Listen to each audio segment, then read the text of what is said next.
Merry Christmas, guys, and Happy Holidays! I know it's been kind of scarce to find a video on my channel every now and then because just the holidays and personal things popping up in general. But, yeah, more videos should be out by the end of this week, and I'm working on some right now. Doing my top 13 favorite holiday specials and stuff, so that should be out within the next day or so. Just got some other big things planned and whatnot, so, yeah, I want to talk today about the creepypasta Black Snow.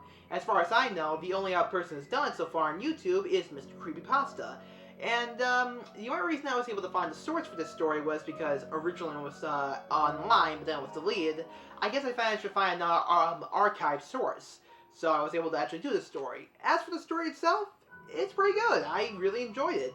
It's basically about this friend who gets convinced by his friend PJ to climb the mountain, like Mount Everest, and at first everything seems fine and stuff, but things get a little bit weird when it feels like they're being followed, and it feels just like a strange experience. And they can't find anyone else in the group they were originally going to be following until they overslept and they try to find them afterwards. And shit goes down when they figure out what this monster... Turns out there's a monster on the mountain, and they figure out what he's capable of. I really like this story because, even though it has a bit of the gore aspect near the end, everything else building up to it is pretty good. I like the environment, I like the way it's set up. It kind of reminds me a bit of Snow on Mount Silver, that pasta I did last year, because, you know, you're being isolated in snow and stuff, and you're close to death and whatnot. And I did that last year for New Year's Eve, and this year I'm doing this story for Christmas, so I think it comes around for full circle. I got a lot of other things coming soon, and worst case scenario, if I'm not able to get it done before the end of this year, which is pretty much a likability, because, you know, just things pop up and I'm trying to get other projects done, it may spill a little bit into the first week of January, just a heads up. But just think of it as a late Christmas gift.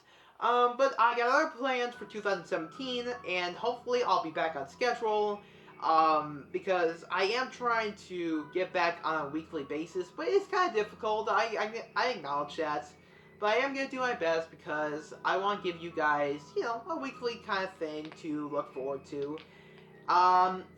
Pretty much nothing else I can think about to talk about. All I can say is just enjoy this pasta today. More good things are coming within the week. And Merry Christmas, Happy Holidays, and if those don't satisfy you, well, as AVGM put it, Happy Shut the Fuck Up.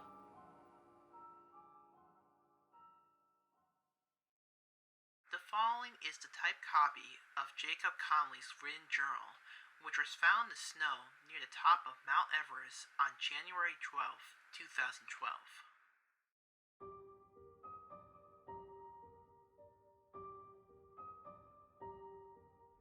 Flight just landed Kathmandu. 16 hours, 7,431 miles, and 2 extremely annoying, loud drunk, middle-aged women later. I wish I could have just ignored the constant chattering on the way over, but an iPhone's battery only lasts so long. Plus, I've already seen Mission Impossible, the in-flight movie, too many times. I managed to get to my hotel easy enough. The taxi driver understood English. Maybe a little too well. He talked the entire drive. He talked about all the fun and enjoyable attributes of the wonderful capital of Nepal. I tried to explain that none of it really matters because I'm going to spend little to no time in the actual city. The purpose of my stay is to climb Mount Everest. Sounds dangerous, doesn't it? Yeah, I know. I got the whole speech from my mom. No matter how old I get, she still treats me like a child. The whole purpose of the trip is because of the danger. I'm going with my best friend PJ. See, he's done all of this before, and he returned and told everyone his amazing story of his climb to the top of the world. A few drinks later, and I agreed to do it with him. His speech about me, never doing anything exciting and living my whole life inside and being alone all the time, was persuasive and hurtful. But I'm too good of friends with PJ to punch him, so that's how I am where I am now. Oh, and the reason for the journal? It was PJ's idea, actually. He wants us to look back on this trip and remember all the exciting details. Well, PJ, I hope reading through this book is everything as exciting as you want it to be. The suit is so uncomfortable. PJ wanted to take me to a restaurant that he went to the last time he was here. The problem is that it's black tie, and I didn't bring any ties, so he made me wear his extra one.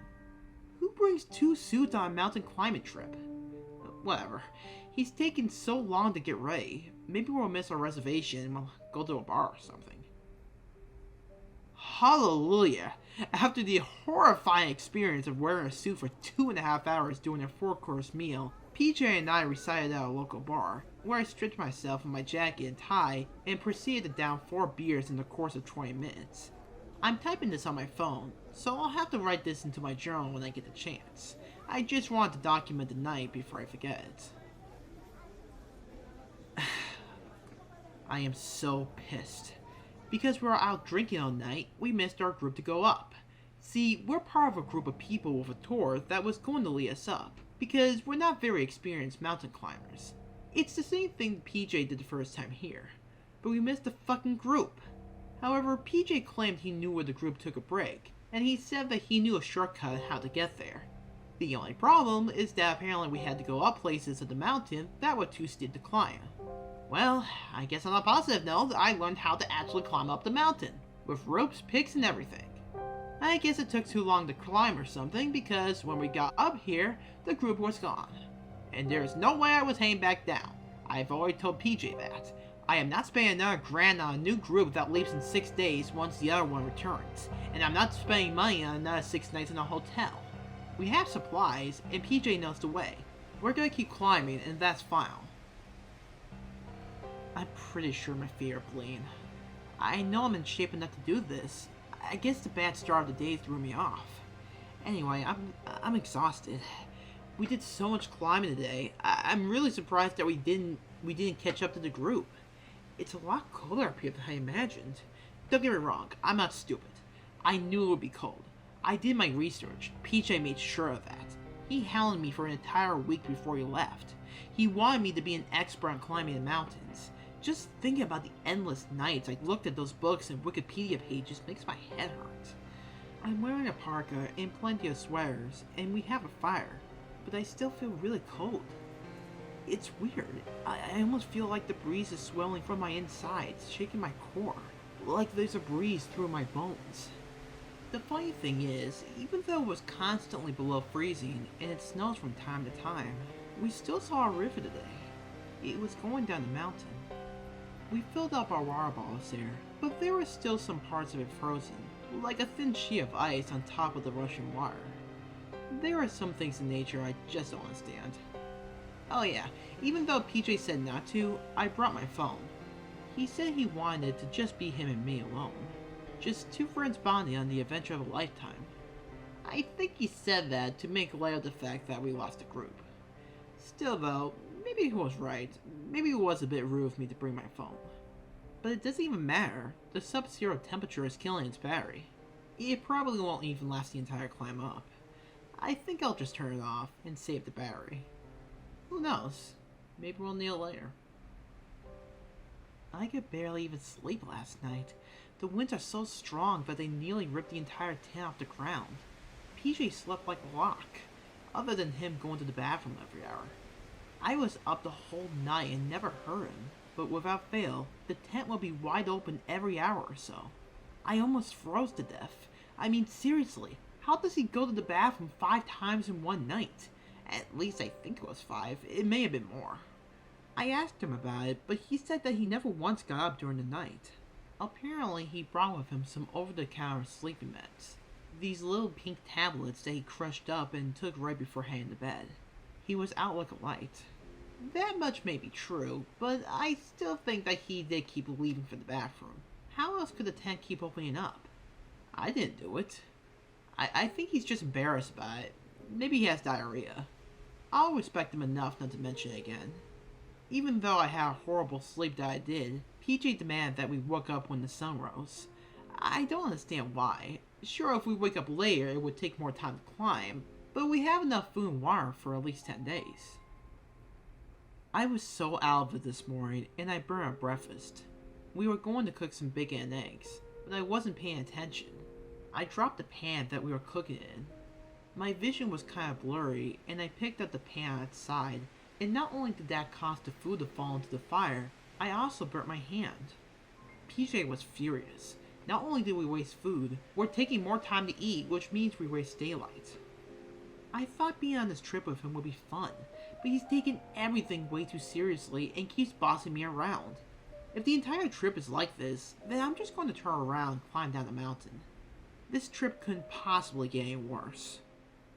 There was something else written in blood, which was obviously added later. No sign of the group yet.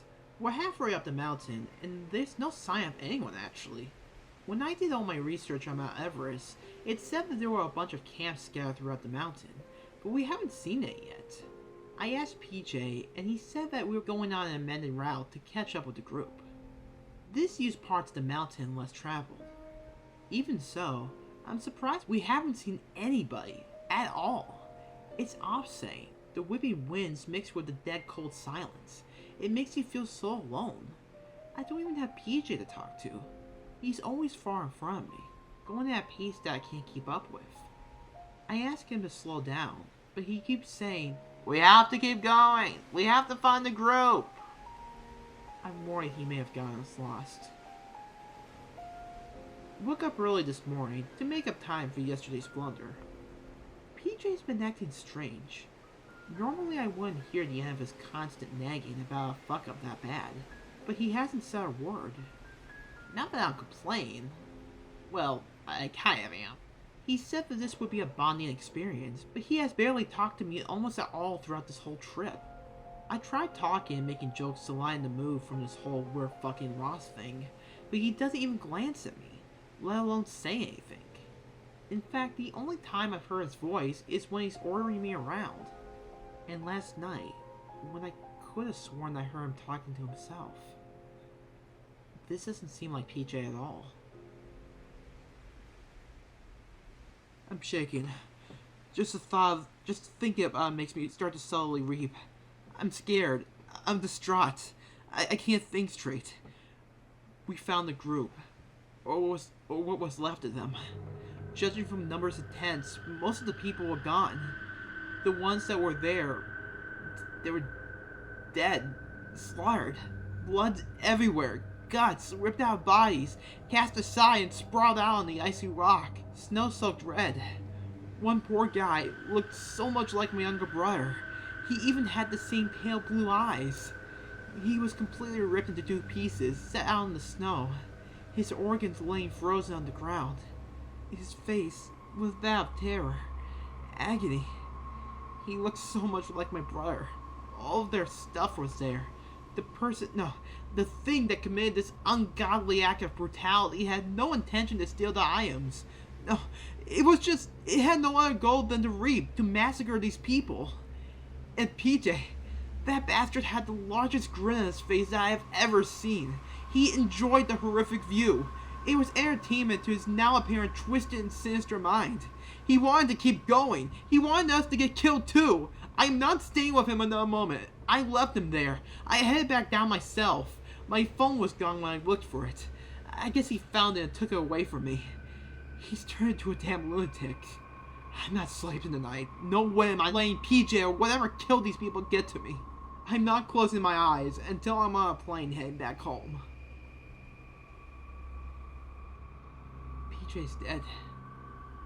I killed him. I heard him coming. I crawled out of my tent, startled and staring off at him in the dark. I told him not to come any closer, and he didn't for a while. He just stared at me. I couldn't see his eyes. I just saw the blackness surrounding his face, letting him blend into the night. It was silent. Not even the wind could be heard. The crackling of the fire subsided, and it was just silent. Until he spoke. I really wish he didn't speak. He told me that there was something up here with us, on the mountains, something awful.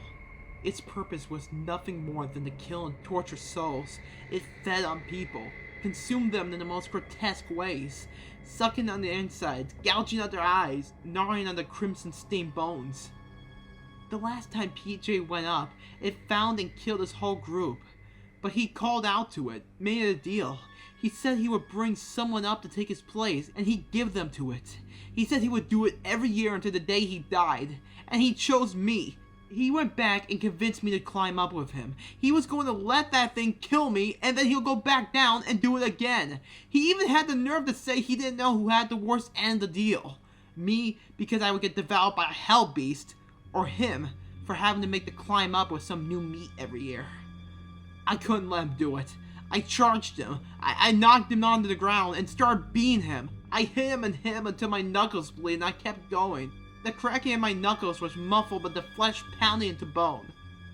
To make sure he was finished, I pushed him off a nearby ledge. He hit the ground with a satisfying crack, his lifeless body surrounded by shadows and black snow. It's done. Over. PJ's dead, and I'm too far from the top from the creature to get to me. I'm getting off this mountain and mooring every one of the horrors that are up here. What a hell of a Christmas Eve this had been. No problems on the way down so far. I think I've finally gotten the hang of this hiking thing. I'm about halfway down the mountain, and at this rate, I should be home and surrounded by my family in no time. I miss my mom and dad so much. I need nothing more right now than a loving embrace from my family. I'll have to call my brother and tell him I love him. But I'm getting ahead of myself. I'm way too excited to climb down. I went almost all day without eating until now. I'm wolfing down the sandwich. It's really good and about the single best thing I've had since I've been up here. My dad taught me how to make them. What you do is that you take the ham. Well, I'm getting really lightheaded. I guess all my hiking has really caught up to me. I feel so drowsy. I can barely keep my eyes open. Fuck. Something just fell out of my sandwich. A little pink pill.